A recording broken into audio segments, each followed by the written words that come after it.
Guess who's dominating the Yodobashi top 10 camera sales for the first half of July? And when I say dominate, they've got 5 cameras in the top 10. They hold the top 3 positions. Can you guess who? Stick around after this short break for all the details. But first, please do me a favor. Follow me on Twitter, but most importantly, please subscribe to this channel. It doesn't cost you anything, and it helps keep you up to date on the latest camera gear, news, and rumors. Once again, it's time to bring you the Yodobashi top 10 camera sales for the 4th largest camera retailer in Japan. Okay, enough teasing. Have a look-see.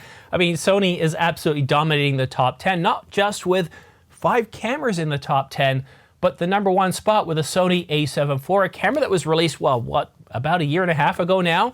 And in second place, we have the Sony a7R5, a camera that was released back in October of last year. Now, what's really remarkable about the Sony a7R5 is for the better part of the time, well, since it's been released, we haven't really seen it that high in the top 10, but now we're starting to see it show up higher in the top 3 positions.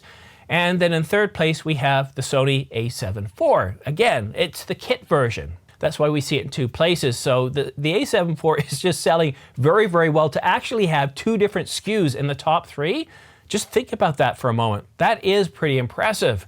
And of course, in 4th place, we have a recently announced camera from Nikon, the much talked about the Nikon Z8, direct competitor to the Canon EOS R5 and also the Sony a7R5, a very impressive camera. I was hoping to see this camera push up a little bit higher, but we're having trouble breaking through that Sony ceiling. Next, we have the Nikon ZFC, and right after that, we have the Canon EOS R6 Mark II. Now, the Canon EOS R6 Mark II was announced just a day or 2 after the Sony a7R5, but we can see which camera's doing a little bit better. Although the Canon EOS R6 Mark II is certainly cheaper and more affordable, you kind of expect that to be doing better, wouldn't you? But it isn't.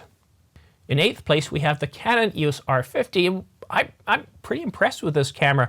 When it was released, I kept looking for the cripple hammer to strike, and it really didn't. For a camera that cost $679, to be able to do 6K over sample 4K at a price point like this, it's a very, very solid camera. I'm very impressed with this camera. And if my son ever gets himself to 1,000 subscribers on his channel, or really attaches to photography or videography, this is going to be his first camera. I think it's a really terrific camera. I think it's a terrific entry-level camera. But right after that, we have the direct competitor to the Canon EOS R50, and that's the Sony ZV-E10. A very solid camera, and this is the version with the double lens zoom kit.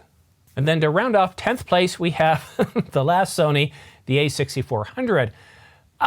I'm kind of surprised by this top 10, but in a way I'm not. One thing you have to realize is that this is just from a single market, Japan, and the 4th largest retailer, not all of the retailers amalgamated together to give us the results. But still, I find it interesting. One of the reasons I like reporting Yodobashi is, like clockwork, they release their sales figures every 2 weeks. And this time around, we see Sony absolutely dominating the number 1, the number 2, and the number 3 spots. With 5 cameras in the top 10, they truly do dominate the top 10 sales, at least from this one retailer. But do we see the same sort of sales in North America? Well, I don't know, because none of the Canadian chains report their regular sales, none of the US chains report their sales, and I'm not getting anything out of Europe, because if we did, I certainly would do so. Once in a while, B&H will release their sales, and I'll talk about that, and we do see differences between the domestic market, or the European market, or the Asian market. But still, I find it interesting. Sony certainly is dominating here in Japan. And one thing that's really surprising is when we look at the Canon lineup, we don't see any heavy hitters. Like, we were seeing a lot of heavy hitters such as the Canon EOS R3, the R5, but we're not seeing them on this list. And one of the reasons for that could be is that the Canon EOS R5 Mark II is due to be announced either later this year or early next year. And of course, the Canon EOS R1, their flagship mirrorless camera, is due out as well. So if you're in the market for an R3 or an R5 or anything above, that price point in Canon, or even the R6, you got to look at these cameras and think, hey, wait a minute, maybe before I go out and buy anything, I should just wait to see what Canon does with these cameras. For me, the R5 was 3 times my budget. But when I was looking at everything on the market, I wasn't happy. I wouldn't have been happy with any camera I bought. And probably within 2 to 3 years of buying that camera, I'd be ready for an upgrade.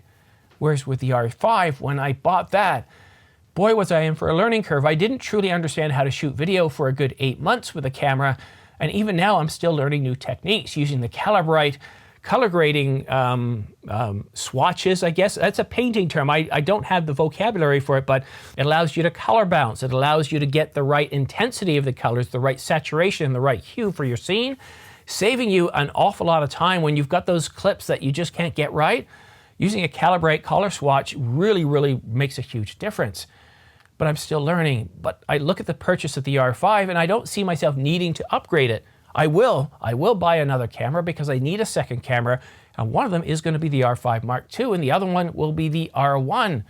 But Sony is doing very well here, and we got 5 cameras in the top 10. Nikon is also doing well with 3 cameras in the top 10. The Z50, the Z8, and of course the ZFC. And we only have 2 Canons, but they're very solid Canon cameras. The R6 Mark II basically is what the R6 should have been, giving you very good video as well as stills capabilities. And then of course the R50, which I think for $679 is an excellent camera. But it is a beautiful day outside. I was up at the lake yesterday. I don't know if you can notice any of the sunburn. I was wearing sunblock, but despite saying water resistant, yeah, it wasn't. The only reason my head isn't so scorched is because I decided to wear a cap the entire time, because I just knew there was a good chance of getting burned, and I didn't want to get burned on my dome. There's nothing worse than sunburn on your head. But the reason why I'm getting to this is we got another beautiful sunny day outside. I want to get outside. I want to enjoy the weather. So I'm just trying to get you this brief video out to you, and it's not the best quality. I get that. I've got a few, the presentation skills aren't exactly up to snuff of where I'd like to be. Several sections I would have re-recorded again, but I want to get this recorded, go upstairs, have a nice cup of tea or coffee. I'm not sure which is on the menu this morning, and maybe have a nice breakfast as well. And I also want to get outside and play around with the calibrate as well, because the Calibrate, I think it's called, it's upstairs. I forgot the exact name of it. It's on sale right now at B&H and Adorama, $119. They're really good because I've got a scene outside, or an area outside where I like to shoot, and it's always a struggle to try and get it graded properly, to get it balanced. And one single time out there with this Calibrate swatch, just stunning how good a job it did. Really terrific job. But if you want to stay up to date on all the latest camera gear news and rumors or sales data like this, well then go ahead and subscribe, and make sure you also choose all notifications. It is greatly appreciated. It really helps get this channel noticed. And as soon as I start publishing videos like on the R5 Mark II, the R1, it just gets it out there to more people. And if you want to stay up to date on all the, well, minor news and rumors, all those news stories that aren't quite big enough to have their own separate video, or sales data, we're seeing a whole lot of sales on right now. Everything from Sony, Canon, Nikon, except for Pentax, Panasonic, we're seeing incredible deals on right now. I've got links down below. Take a look at some of the really great deals and take advantage of them, because I know we've got some really amazing cameras coming out this fall. But if you've been looking at the R5, the S1H, and thinking these cameras are a bit too expensive, well, have a look-see, up to $850 off. But that's it for now. Thank you so much for watching. We'll see you again soon.